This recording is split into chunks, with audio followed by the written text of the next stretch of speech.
Okay, so we recently have talked about, more affordable brands and stuff, and Gamdias is one that we've talked about a few times in the past with some of their coolers and their cases and such. We've used them with like budget builds at Micro Center when we go there and do some challenges of like how cheap can we build a computer, etc.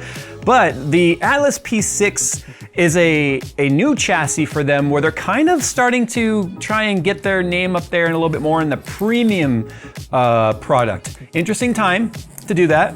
Bold strategy, Cotton. Let's see how it pays off. But anyway, we're gonna take a look today at the Atlas P6. We'll throw a few parts in there just to kind of see what the space is like. But this is their more, gosh, I'm so used to saying the Gamdias more affordable stuff. This is definitely their more premium product they've been coming out with. It's got curved tempered glass. It's got built-in showcase lighting, whatever that means. We're gonna take a look at that. It can fit a lot of components. It's a dual chamber. It kind of checks all the boxes. So I'll just go ahead and get the price out of the way right now. It is currently $140. So that's a big ask from a brand that is notorious for being much, much more affordable. So let's see if they can pull it off. Okay, so it is the very recognizable dual chamber design that we have seen kind of become the more standard designs these days. It's got curved glass right here, as you can see, which is really nice.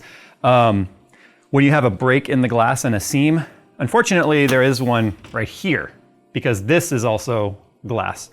Just a small glass panel that comes off. It is smoked slightly. I should get myself one of those tint testers so I can start seeing how much they're smoked. So that came loose in shipping, and that's okay. Let's see, we'll start with the back panel. You can see we've got this more of it's almost like a digital grid looking mesh right there. It does have a magnetic filter inside for easy cleaning. Means that the case is obviously made out of steel. I would expect nothing less given the price point. Top is toolless, so that same sort of digital mesh kind of a design right there. And again, another this is lighting? That is built-in lighting right there. So I know it said it had a built-in RGB strip, but it's on the top and you can see it connects through these pogo contact pins right here. So that means this guy's gonna light up, which means we gotta put some power to this thing. We need to see what that all looks like. On the top right here, so this is the more focused lighting. So you wanna be careful when moving it around to point it at something because you can pull the wire, but it's just a plastic ball with a rubber grommet that it mounts into, and that's like a spotlight. I guess they're intending something to maybe be stood right there like a carrot. Like, that's the thing. It's like, it takes a while. It takes years sometimes for brands to recognize a trend and then respond to said trend. And the trend for a long time was putting action figures or an anime figure or Gundam or something in your case, and that's your theme. And now we're seeing case companies start to like, hey, let's see if we can highlight that in some way. I don't know if it's a little too late, but that is what we're starting to see some of these trends. So to get the side glass off, it does screw down. So it is not completely toolless. I see people ask me like, Jay, what is that screwdriver? I'll try to remember to put a link in the description below. It's just a Works screwdriver from Amazon. It's got built-in lights and it's USB-C charging. It's got different torque settings on it. And then these are magnetic, just extension bits I got. They're Phillips. That way when you're doing like motherboards and stuff, you can reach down in there. You're doing coolers and stuff, you can reach through the cooler. And then I have a magnetic sleeve that I put on here, and you have to work it to get it magnetized, and then it helps hold screws in place. Except for with case manufacturers that like to use nice stainless stuff, there's not enough magnetism on those, which leads to a problem. So there's 3 screws that hold the glass in. Because there is no corner structure right there, we are going to have some flexibility in this guy, okay? So just know that glass does have some structural integrity built into it. So keep that in mind. This is heavy, holy crap. This is actually really, it's not cracking, it's the plastic. It's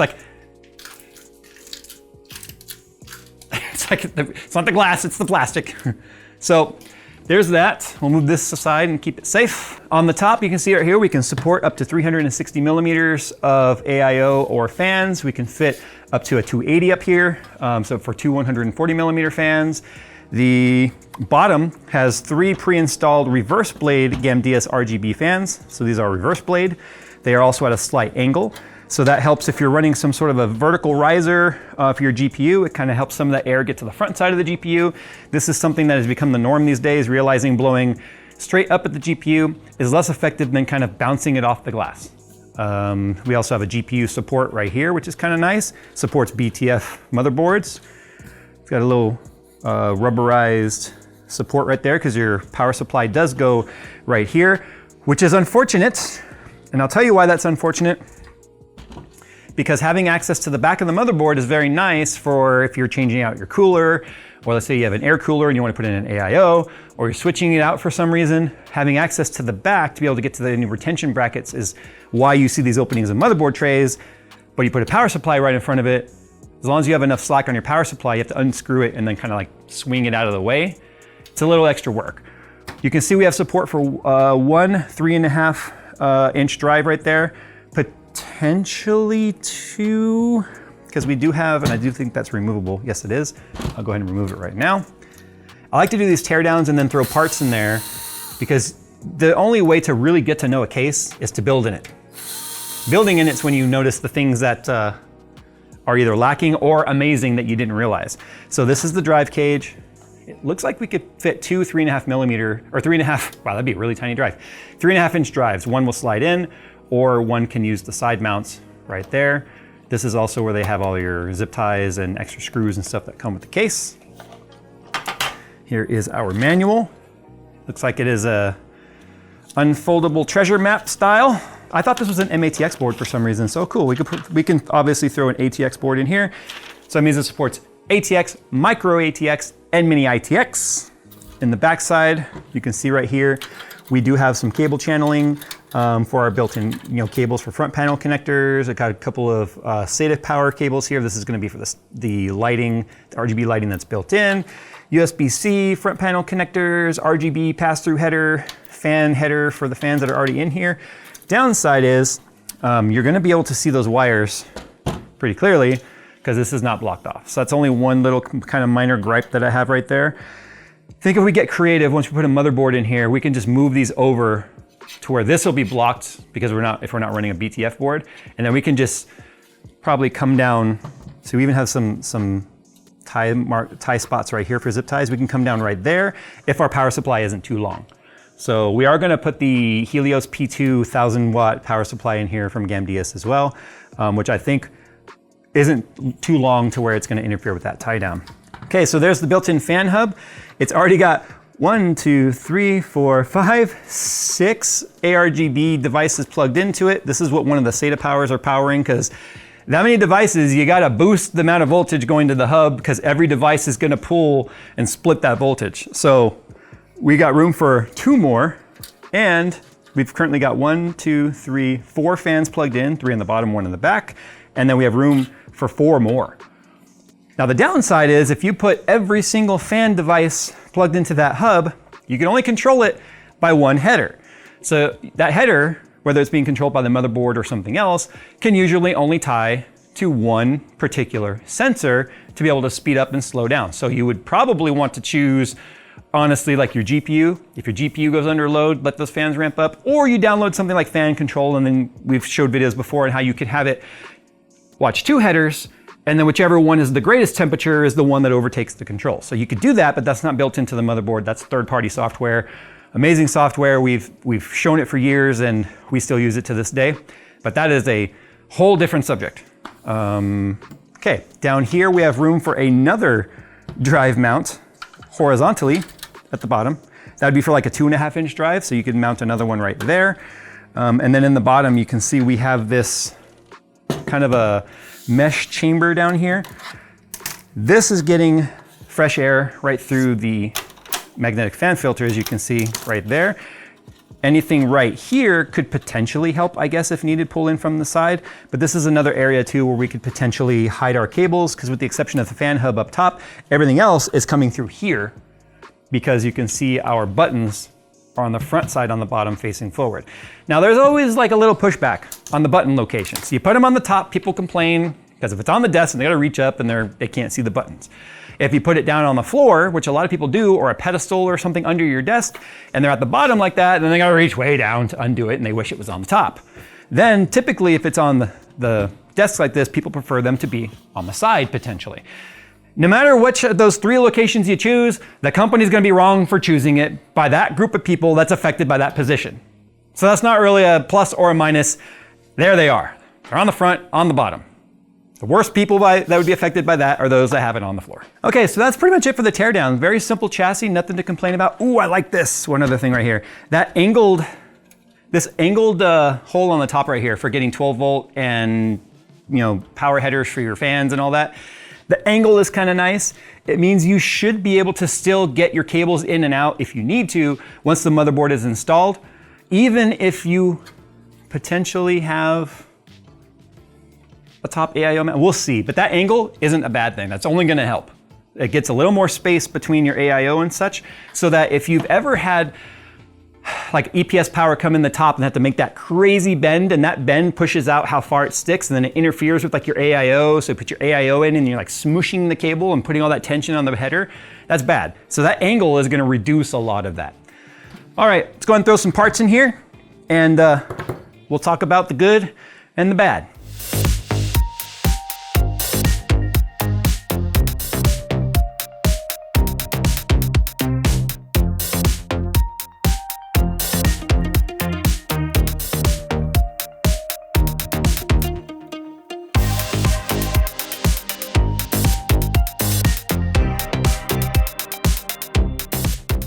Okay, so I had to change the motherboard. That MSI board was labeled as possibly broken, and it doesn't, you hit the power toggle, nothing happens on that board. So I have to investigate that or get it repaired or e-waste it. Either way, fine, now we have the board in there that's working. The system is booted up just to provide power. The Gamdias thing isn't doing anything because the software's not running. Ow, that's my finger. There's no OS installed on this right now. Didn't cut me much. Anyway, so you can see the edge lighting is working right down here. It's very subtle. The edge lighting up here. Fans are also running at 100%, so when we do our smoke test in a minute, it's just gonna like blow smoke everywhere really fast. Front side here, the buttons. So the power button, this button right here allows us to change the lighting effects through the hub, because I have everything plugged into the hub.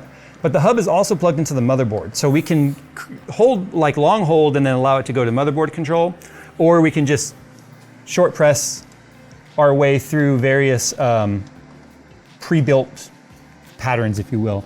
Because the AIO is plugged into the same header as the case, it's all matching with the exception of the motherboard or the RAM, because that's motherboard controlled. Pretty easy to build in, but the cable management on this is not the easiest as far as I'm concerned. You can see everything is sort of bundled together with its various harnesses and stuff. You can utilize the bottom space right here to run things if you need to, if you're not putting a drive. Even if you put a 2.5 inch drive down there, you can still run the cables on top of it. The spotlight, as you can see right now, it's white, shining right down on whatever we would put there as a display piece, I guess. I don't know, let's see. Godzilla's fan, if Godzilla's tail falls in the fan, that'll be a bad day. Don't fall in the fan. Sort of an example of what the whole spotlight is for.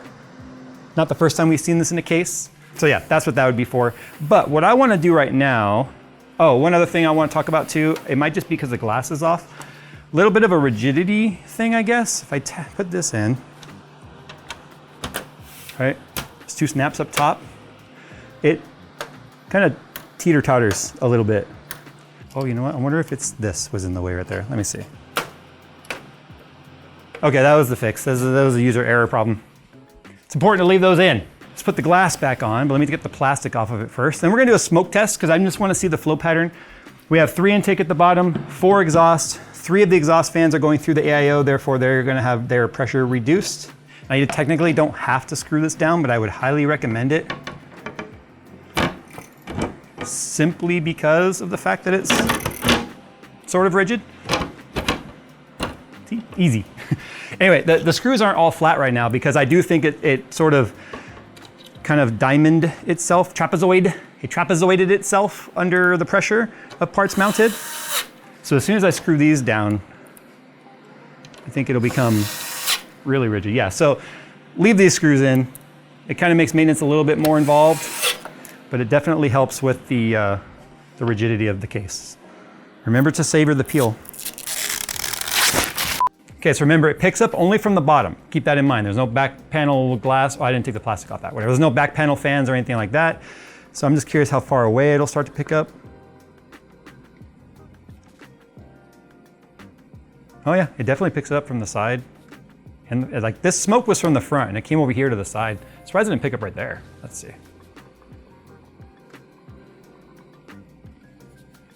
Yeah, I mean, it's doing exactly as you would expect right here. It's hitting the glass and bouncing up. We have a horizontal GPU, so it's kind of blocking a lot of that airflow. If it was vertical, like I said, it would bounce off the glass and make its way to the front of the fans. GPU fans aren't even really turning very fast because it's on idle.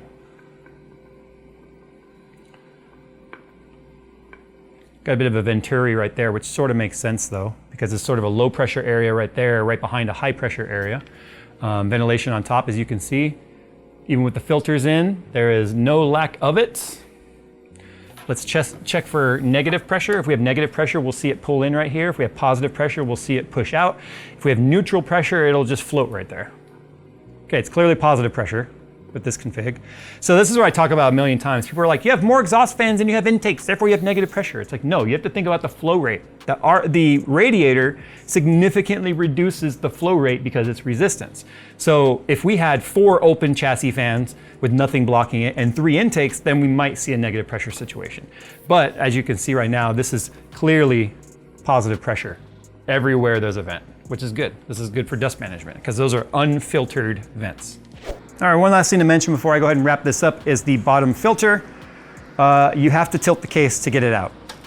That is kind of a downside. It's too wide to slide forward or sideways because it hits the feet. So you have to tilt it and then let the magnet go in there. Could be a pain in the butt. I think anytime you have to tilt the chassis, there's a chance of dropping it like that and then breaking the glass or something. So we're not too fond of that particular mechanism. I personally don't run intake filters anyway, but on the bottom though, I probably would because I already reached under and stuck my fingers in there to move it. So that is a nice little safety feature for people like me. So there you go, that's the Gamdias Atlas P6 CG for curved glass. It's got some features we like the built-in RGB strips on the top and the bottom. The built-in hub is nice. The little things like that all add cost. Like I said, this is a more premium product coming out of the Gamdias camp. So I'm curious, in a very competitive market like chassis right now, how do you guys feel about this one here? It kind of feels like a lot of the design improvements we've seen over the years kind of just got forged into one thing. But at $139.99, it is definitely on the much pricier side of products that you're used to seeing from Gamdias. So they'll be reading the comments on this video, I guarantee you. They're a very small company and they're very engaged with the audience. So be honest, you guys are the buyers. My opinion, I'm one person. You guys collectively are the only opinion that matters. So be honest in the comments down below how you guys feel about this. Where do you think its strengths are? Where do you think its weaknesses are? Other than price, because I think that's probably going to be the most controversial point down there. Feature set wise though, where do you guys think they should go from here? And obviously if you think the price is wrong, give a realistic price that you think it should cost. I mean, yeah, we all would love to have, Case Labs quality cases at $29. It's never going to happen. So there's more than $29 of raw materials in any of these things. All right, guys, thanks for watching. As always, we'll see you in the next one. And Computex, right around the corner.